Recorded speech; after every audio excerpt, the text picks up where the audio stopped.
నమస్కారం, నేను మీ షణ్ముఖ్. ఈరోజు మన ముందర పొలిటికల్ అనలిస్ట్ మధుసూదన్ రెడ్డి గారు ఉన్నారు. సార్ నమస్కారం. నమస్తే షణ్ముఖ్. దేవులపల్లి అమర్ గారు ఒక ఇంటర్వ్యూలు ఇచ్చిన సందర్భంగా ఆయన మాట్లాడిన అంశాల మీద మనం ఇప్పుడు చర్చిద్దాం. దేవులపల్లి అమర్ గారు చెప్పినవన్నీ వాస్తవాలంతా అవాస్తవాలంతా, వారు వాస్తవానికి అవాస్తవానికి కొలమానమా అనే విషయం మీద మనం చర్చిద్దాం. 2019 ఎన్నికల్లో 79% పైమాట, అంటే 79 పోలింగ్ శాతం నమోదైతే 2024 ఎలక్షన్స్లో 81% నమోదైంది. ఆ పోలింగ్లో భాగంగా వారు ఒక వ్యాఖ్యలు చేయడం జరిగింది. బలవంతుణ్ణి ఎదుర్కోవడానికి బలహీనులంతా ఒక్కటై శబ్దం చేస్తున్నాయి అని చెప్పేసి వ్యాఖ్యానించారు. అంటే ఇప్పుడు మోడీ గారు, పవన్ కళ్యాణ్ గారు, చంద్రబాబు గారు బలహీనులుగా పేర్కొన్నారు. మరి దీనిపై మీరేమంటారు? ఆంధ్రప్రదేశ్లో జరిగినటువంటి ఎలక్షన్లో దేవులపల్లి అమర్ అనే ఒక దోపిడీ దొంగ, జర్నలిస్ట్ కాదాడు, ఆంధ్రప్రదేశ్ ప్రజలు సొమ్ము కొట్టేసినటువంటి గజ దొంగల ముఠాలో సభ్యుడు. ఎవరు? విజయబాబు ఒకడు, కొమ్మినేని శ్రీనివాసరావు ఒకడు, బుధవారం సాక్షిలో ఆర్టికల్ రాసుకునేటటువంటి దేవులపల్లి అమర్ ఒకడు, ఇంకొక గజ దొంగల అలీబాబా అరడజన్ దొంగల్లాగా ఇంకొక జర్నలిస్టులు ఉండు, తాడేపల్లి ప్యాలెస్లో ఉంటాడు బిజ్జల దేవుడని. ఆడు బిఏ చదువుకున్నాడు, ఈడు బిఏ జర్నలిజం చేసిండు. బిఏ చదువుకున్న ఈ బేవర్స్లందరూ కలిసి ఆంధ్రప్రదేశ్ ప్రజల సొమ్ముని నాకేసింది కూడాగాక ఆంధ్రప్రదేశ్ గురించి ప్రతివాడు మాట్లాడేటోడు అయ్యిండు. ఇప్పుడు దేవులపల్లి అమర్ అనేవాడు రెండు సార్లు 1957 ఆగస్టు 15వ తేదీన పుట్టాడు ఈ మగోడు. ఎక్కడ? వరంగల్ జిల్లాకు సంబంధించినటువంటి వాడు, తల్లిదండ్రులు కరీంనగర్ వాళ్ళు. సరే, అది పక్కన పెడదాం. ఈ తెలంగాణలో పుట్టినటువంటి ఈ వ్యక్తి ఎక్కడ? మొట్టమొదట కరస్పాండెంట్గా పనిచేశాడు. 1900 కరస్పాండెంట్ జర్నలిస్ట్గా కెరీర్ ఆరంభించాడు 1975లో. ఆ ప్రజాతంత్ర అనే ఒక పేపర్కి పనిచేశాడు. దాని తర్వాత ఆంధ్రప్రభలో కూడా స్టాఫ్ కరస్పాండెంట్గా పనిచేశాడు. దాని తర్వాత ఈనాడు, ఉదయం, ఆంధ్రభూమి, ఇండియన్ ఎక్స్ప్రెస్లో పనిచేశారు. ఆంధ్రప్రదేశ్ ప్రెస్ అకాడమీ చైర్మన్గా కూడా ఎలగబెట్టిండు.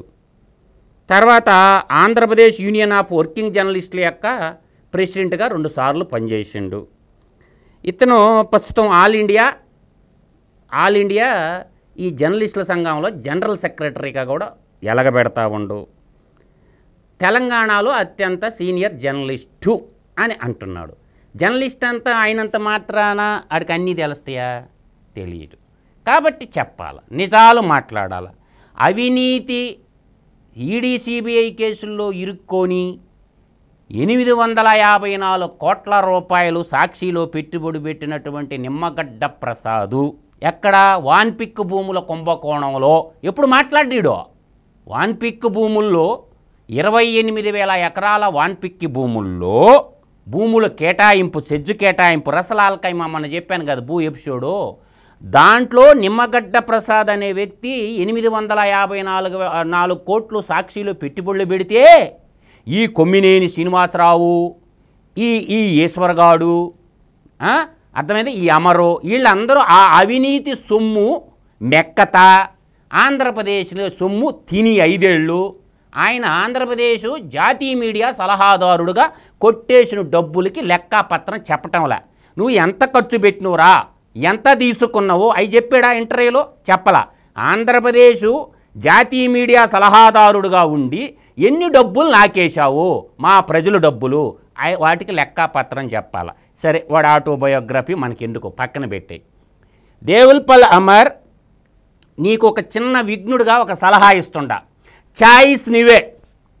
కొమ్మినేని శ్రీనివాసరావు, విజయబాబు, తర్వాత దేవులపల్లి అమరు, వీళ్ళ ముగ్గురిని రేపు 4వ తేదీ తర్వాత ప్రభుత్వం మారితే వీళ్ళ ముగ్గురిని ఆంధ్రప్రదేశ్ సిఐడి అరెస్ట్ చేయబోతుంది.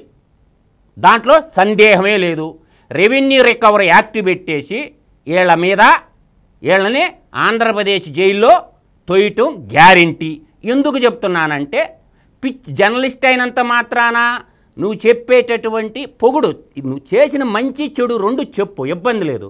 ఒకరిని పైకెత్తటానికి ఇంకొకరిని తొక్కటానికి నీ ఇష్టం వచ్చినట్టు మాట్లాడితే అసలు నీకేం పని రా ఆంధ్రప్రదేశ్లోనో? అసలు నువ్వు ఎవడవరా ఆంధ్రప్రదేశ్లోనో? నువ్వు తెలంగాణకు సంబంధించినటువంటి కాళేశ్వరం ప్రాజెక్టు గురించి ఒక్కరోజన్నా మాట్లాడాడా? ఒక్కరోజు మాట్లాడా కాళేశ్వరం ప్రాజెక్టు గురించా? మాట్లాడలా. ఎందుకు? ఈయనేమో బ్రాహ్మణుడు, వాళ్ళ మిస్సెస్ ఏమో యలమదొరల అమ్మాయి. లవ్ మ్యారేజ్ కాబట్టి కాళేశ్వరం 1,00,000 కోట్ల ప్రాజెక్టు డ్యాము కొట్టుకొని పోతే దాని గురించి గొంతు ఎందుకు లేయటం లేదులా? తెలంగాణలో కాళేశ్వరం ప్రాజెక్టు గురించా? ఆంధ్రప్రదేశ్ గురించి ప్రతి ఓడు మాట్లాడుతుండవే. ఒరే, నువ్వు మగాడివైతే, మగతనం ఉంటే, నువ్వు జర్నలిస్ట్ కాకపోతే రా V6 ఛానల్లో తెలంగాణ ప్రెస్ అకాడమీ చైర్పర్సన్ అయిన శ్రీనివాసరెడ్డి సార్ని మధ్యవర్తిగా పెట్టుకుందాము. మేమిద్దరం వస్తాము. జీవీ రెడ్డి గారు, నేను వస్తా. మేము రెడ్లు వేరే, పెద్దకంటి రెడ్డిని. నేను కన్వర్షన్ కరప్టర్ రెడ్డిని కాదు, స్వచ్ఛమైన పెద్దకంటి రెడ్డిని. మా అన్నదమ్ముడు జీవీ రెడ్డి ఉన్నాడు. మేమిద్దరం వస్తాం, మీరు ముగ్గురు రాండ్రా. నువ్వు, కొమ్మినేని శ్రీనివాసరావు, తర్వాత విజయబాబు, మీరు ముగ్గురు సీనియర్ జర్నలిస్టులు కదా. న్యూట్రల్ ఛానల్కి వెళ్దాం, V6 ఛానల్లో కూర్చుందాం. ఒక 3 గంటల డబ్బంతా మేమే కడతాం. డిబేట్కి నువ్వు సిద్ధపడు. ప్రతి దానికి ఒక 100 క్వశ్చన్లు తయారు చేసుకుందాం. ప్రతి అంశం మీద మాట్లాడదాం. ఇరిగేషన్లో ఏం జరిగింది, ప్రభుత్వ ఎంప్లాయ్మెంట్లో ఏం జరిగింది, పారిశ్రామికీకరణ ఎవరేం చేశారు, జగన్మోహన్ రెడ్డి ఎంత చేశాడు, చంద్రబాబు నాయుడు ఎంత చేశాడు, పేద ప్రజలకు డబ్బులు ఎంత పంచారు, గతంలో ఎంత పంచారు, చంద్రబాబు నాయుడు ఎంత ఇచ్చాడు, జగన్మోహన్ రెడ్డి ఎంత ఇచ్చాడు, బడ్జెట్ లెక్కలేంటి, ఇవన్నీ మాట్లాడుకుందాం. నువ్వు మగాడివైతే రమ్మని అంటుండ దేవులపల్లి అమ్మారు. నువ్వు నిజంగా మగాడివైతే, నీ అబ్బకే బుట్టుంటే రా. మీరు ముగ్గురు రండి, మాట్లాడుకుందాం. ఏం మాట్లాడతారా నువ్వు? నీ ఇష్టం వచ్చినట్టు తేల్తే ఎవడు ఊరకుండేవాడు ఎవడు లేడు. తేల్చుకుందాం రా, మేమిద్దరం వస్తాం. జీవీ రెడ్డి గారు, నేను వస్తా. మీరు ముగ్గురు రండి. మిడిల్ వేదికగా తెలంగాణ గడ్డ మీద, ట్యాంక్ బండ మీద, నెక్లెస్ రోడ్డు మీద డిబేట్ పెట్టుకుందాం. నువ్వు మగాడవైతే రా. నేను ఆల్రెడీ శ్రీనివాసరెడ్డి సార్తో మాట్లాడుతుండా, ఆయన మధ్యవర్తిగా పెట్టుకుందాము. ముందు మనం తేల్చుకుందాం. మీ ఇష్టం వచ్చినట్టు కొన్ని అవినీతి పత్రికలు, అవినీతి ఛానళ్ళు ఉన్నాయని చెప్పి మీ ఇష్టం వచ్చినట్టు మాట్లాడతారా? ముందు నువ్వు ఢిల్లీలో కూర్చొని ఆంధ్రప్రదేశ్లో ప్రజల సొమ్ము ఎంత తిన్నావో చెప్పరా దేవులపల్లి అమ్మారు. నేను ఒక లెక్క చెప్తా ఎనరా దేవులపల్లి అమ్మారు. నువ్వు ఎంత చదువుకున్నావో నాకు తెలీదు. నువ్వు ఎంత చదువుకున్నావు? నువ్వు BA చదువుకున్నాడికి అంతుంటే ఇండస్ట్రియల్ కెమిస్ట్రీ చదువుకున్నాడికి నాకెంత పొగరు ఉండాలరా? చెప్తా. నువ్వు ఆంధ్రప్రదేశ్లో షణ్ముఖో ఇరిగేషన్ శాఖలో చంద్రబాబు నాయుడు గారు 2014 నుంచి విభజిత సీమాంధ్రప్రదేశ్లో మొత్తం 68,326 కోట్లు ఖర్చు పెట్టిండు. ఎంత ఖర్చు పెట్టిండు ఇరిగేషన్ శాఖ మీద? 68,326 కోట్లు చంద్రబాబు నాయుడు గారు ఖర్చు పెడితే విభజన ఆంధ్రప్రదేశ్లో సరాసరి సంవత్సరానికి 13,665 కోట్లు యావరేజ్ వచ్చింది. సరాసరి అంటారు, సగటు అంటారు. ఇంగ్లీష్లో యావరేజ్ అంటారు, తెలుగులో సరాసరి సగటు అంటారు. ఎన్ని తెలిస్తే కదా. ఎప్పుడన్నా తెలుసా? మ్యాథమెటిక్స్లో అంకెలు ఎన్ని ఉంటే చెప్పలేడు దేవులపల్లి అమరానేవాడు. తర్వాత ఇదే జగన్మోహన్ రెడ్డి పీరియడ్లో 2019 నుంచి 2023-24 నిన్న ఫిబ్రవరి నాటికి మొత్తం 35,268 కోట్లు మాత్రమే ఖర్చు పెట్టారు. యావరేజ్ సరాసరి అనుకోండి, సగటు అనుకోండి. 7,053 కోట్లు మాత్రమే ఖర్చు పెట్టడం జరిగింది. అంటే ఇక్కడ ఇరిగేషన్లో చంద్రబాబు నాయుడు 13,665 కోట్లు సంవత్సరానికి ఖర్చు పెడితే ఇప్పుడు జగన్మోహన్ రెడ్డి ఇరిగేషన్లో పెట్టిన ఖర్చు ఎంత? సంవత్సరానికి 7,000 కోట్లు. వీళ్ళిద్దరిలో ఎవరు గొప్ప? ఈ అపర మేధావి చెప్పాలి, ఈ మగోడు చెప్పాలా? చెప్పరా బాబు దీనికి లెక్క. నేను ఇయర్ వైజ్ కూడా చెప్పగలను. తర్వాత ఈరోజు జలయజ్ఞం అంటే రాజశేఖర్ రెడ్డి ఉన్నప్పుడు స్టార్ట్ చేసినటువంటి జలయజ్ఞంలో భాగంగా నాడు పునాది వేసి నేటికి కూడా పెండింగ్ ఉన్నాయి. టోటల్ ప్రాజెక్ట్ ఎంతో తెలుసా?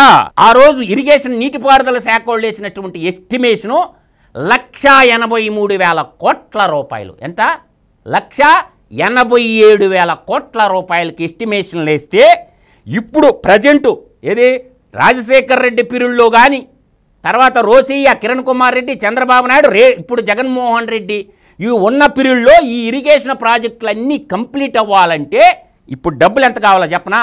దాదాపుగా 94,000 కోట్ల పైబడి డబ్బు కావాలి. అది కాక ఈ మొత్తం కావాలా? ఈ లెక్కలు తెలుసు దేవులపల్లి అమరకే?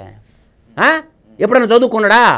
రారా బాబు డిబేట్కి తేలిపోద్ది, మీరో మేము తేల్చుకుందాము. పొద్దులస్తం కూర్చొని ఒప్పర సోది ఎందుకు చెప్తావు? రా, నువ్వు మగోడు అయితే రా.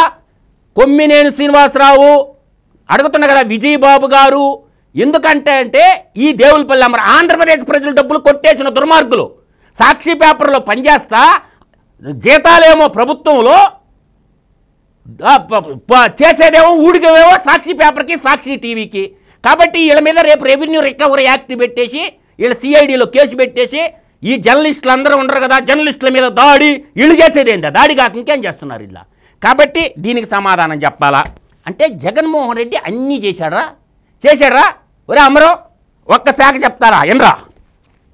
ఈ షణ్ముఖో, ఈ దేవులపల్లి అమర్ అనేటటువంటి వ్యక్తికి ఉచ్చ నీశాలు లేకుండా ఈడు మాట్లాడే మాటలో బడ్జెట్ చెప్తాను షణ్ముఖో.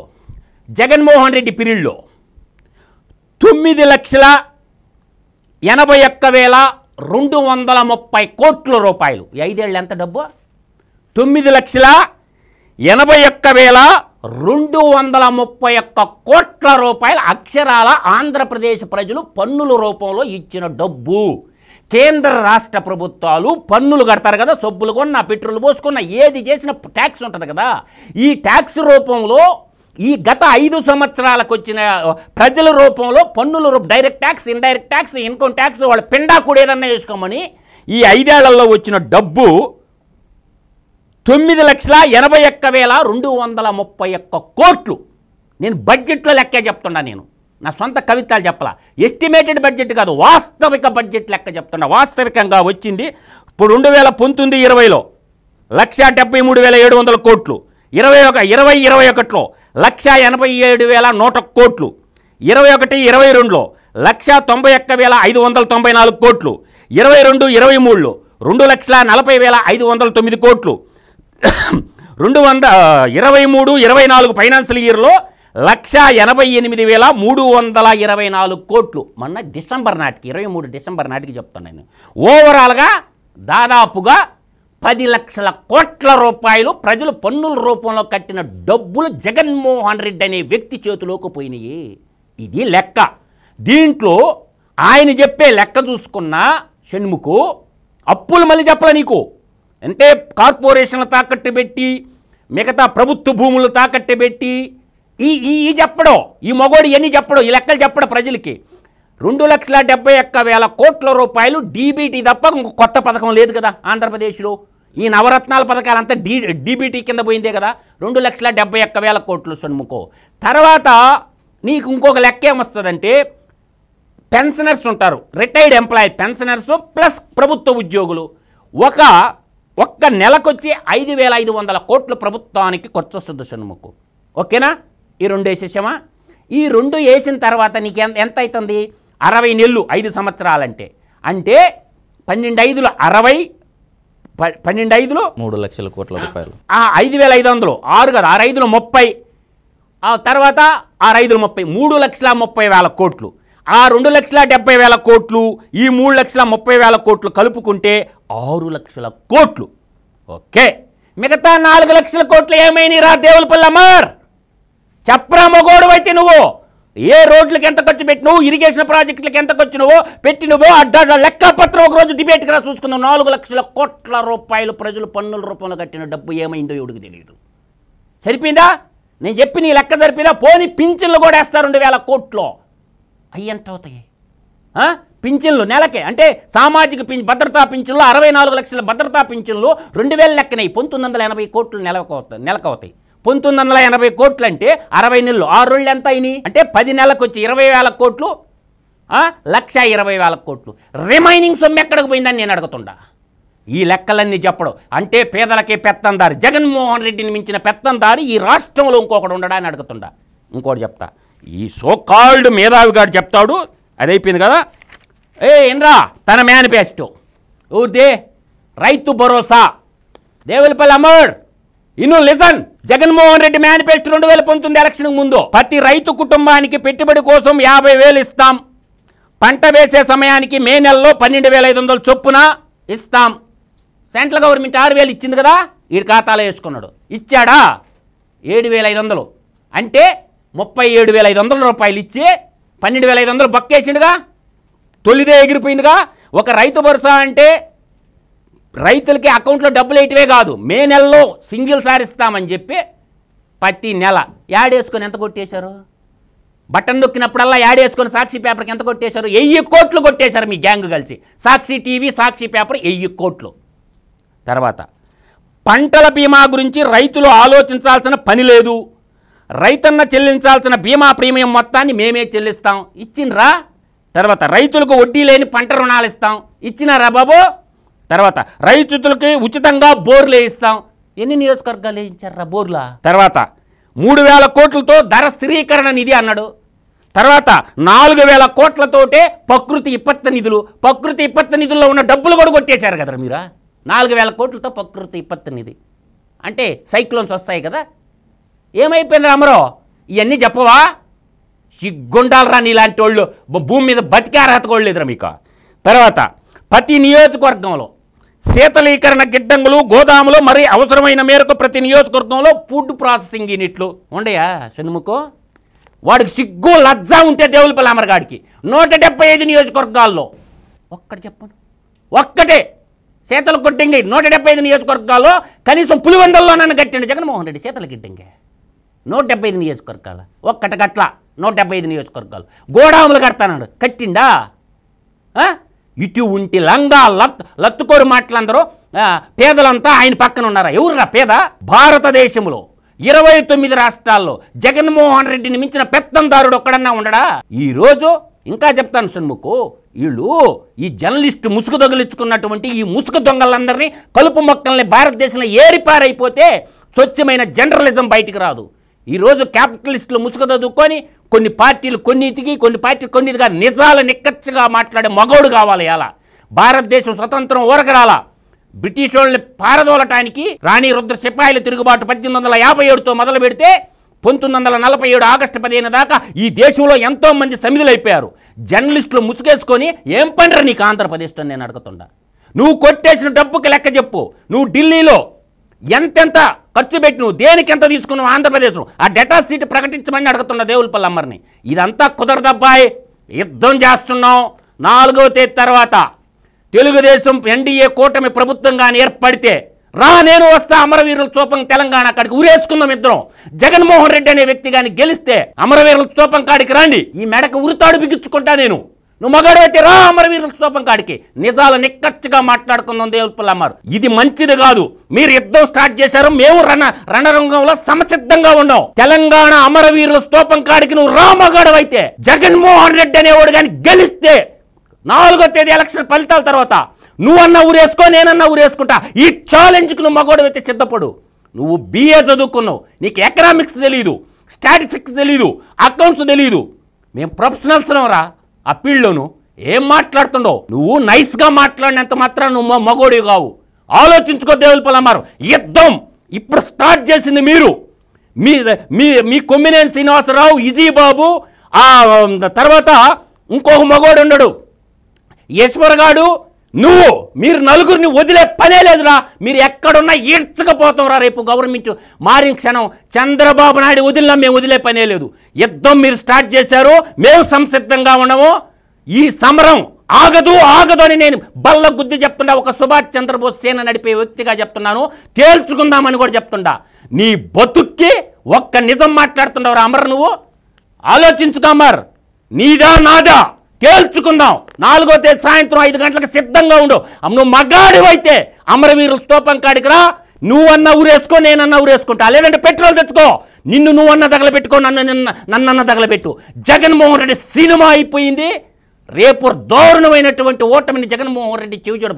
ఒక ఆర్థిక ఉగ్రవాదిని, ఒక ఆర్థిక తీవ్రవాదిని ఈ దేశాధ్వారులుగా మీలాంటి వాళ్ళు పొగడుతుంటే సిగ్గేస్తుంది. జర్నలిజం చచ్చిపోయిందిరా నాయన. ఇంకెక్కడుందిరా జర్నలిజం? ఉండేదంతా క్యాపిటలిజమే. జర్నలిజం లేదు, పాడు లేదు. నువ్వు పెట్రోల్ నువ్వు తెచ్చుకో, లేదా నన్ను నువ్వు రేయ్, నేను రెడీ చచ్చిపోవడానికి. నువ్వు సిద్ధంగా ఉండమని అడుగుతుండా దేవులపల్లి అమ్మారు. పిచ్చి లేసలేస్తే పుచ్చిలు లేచిపోతాయి అని చెప్తుండా.